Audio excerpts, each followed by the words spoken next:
No such controversy at Oakwell as Barnsley strolled past Bristol Rovers and into the 6th round. Bruce Dyer did the spade work to present Craig Hignett with a tap-in on 37 minutes.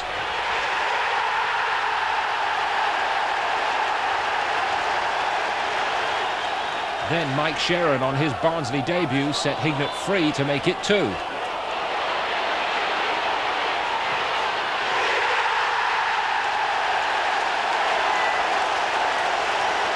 Into the second half now, a Dyer turning finisher as he hammered home Sheron's chip over the top.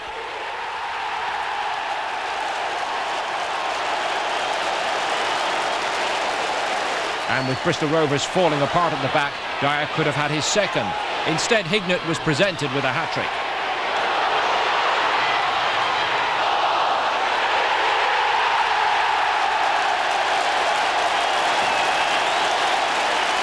The second division side utterly outplayed by a team from only one league higher and with only one late goal from Jason Roberts to remember by way of consolation.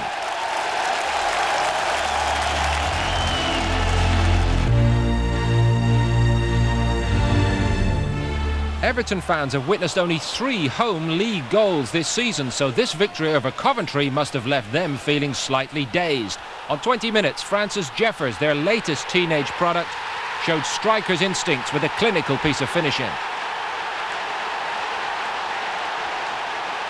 And on 78 minutes, Everton fans were beside themselves with joy. A second goal to celebrate, Coventry allowing John Oster plenty of room to line up his cross shot.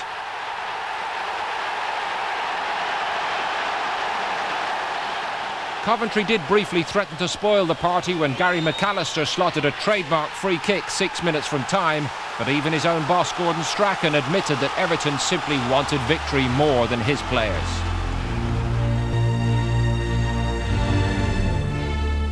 A potentially tricky trip for Derby County to Huddersfield. And in the first half at the McAlpine Stadium, Derby made problems for themselves. Horacio Carbonari hesitated and Chris Beach had time and space to lift the ball over Russell Holt to give Huddersfield hope of an upset. In the second half, Derby knew they had to raise their game and they did so. On 53 minutes, Dion Burton was allowed to rise unchallenged in the box and he made the most of the opportunity.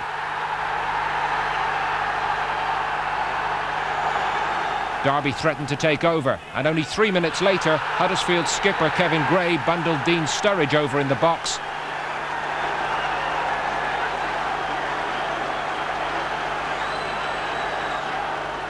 Tony Dorigo made short work of the penalty opportunity.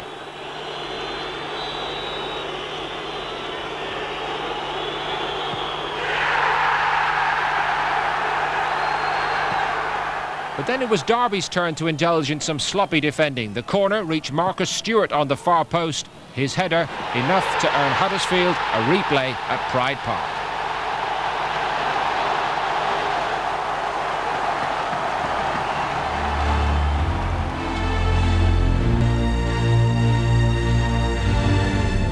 Across Yorkshire at Hillsborough now, and Sheffield Wednesday looking to make it an uncomfortable afternoon for one of the Cup favourites, Chelsea.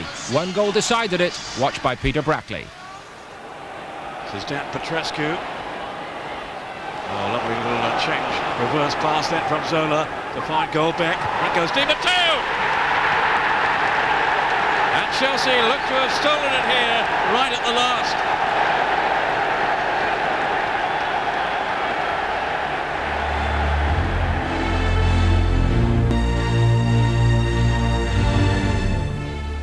One of the most emotive ties of the round now, the visit of Tottenham Hotspur to Leeds United. And in a hard-fought affair, Spurs' new signing Tim Sherwood converted one of the few chances on offer to give George Graham hope of a winning return to Elland Road.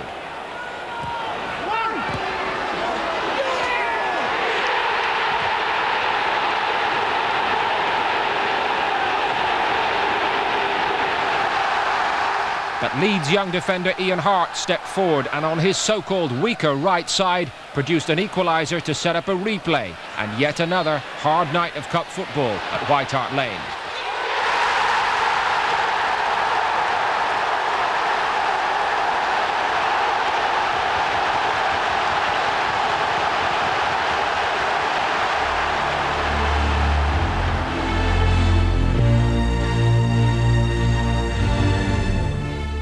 Now the romance of the Cup. Manchester United at home to Fulham, 2 divisions below but enjoying a resurgence. David Smith, our commentator. Ball plays off to Butt.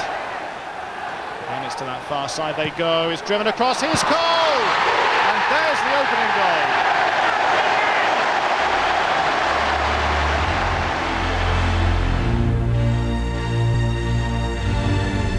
At St James's Park, not much to choose in this All-Premier League battle. Early on, Ashley Ward produced a delicate lob, which came within an inch or two of embarrassing Shay Given and Newcastle. Then at the other end, Newcastle's Stephen Glass came just as close to beating the otherwise superb John Filand. Honours even. Depleted Blackburn will hope to have a stronger squad for the replay. At Highbury, the Arsenal machine has been starting to run smoothly, the double winners threatening to find their irresistible form of exactly 12 months back. And when Patrick Vieira headed them in front on 28 minutes against Sheffield United, it looked like business as usual. But First Division Sheffield United achieved what many Premier League clubs find beyond them. A goal at Highbury, a superb header by Marcello to level it 3 minutes after the break. Then followed perhaps the most contentious incident in any game in England this season. The visitors' keeper Alan Kelly cleared to touch to allow his injured teammate Lee Morris to receive attention in Arsenal's penalty area.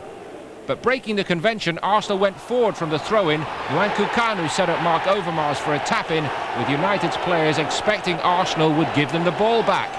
Cue vociferous protests involving every Sheffield player. Referee Peter Jones had no option but to allow the goal, since no rule had been broken. United's boss Steve Bruce gestured his players off before wisely relenting. Later, Arsenal offered to replay the game.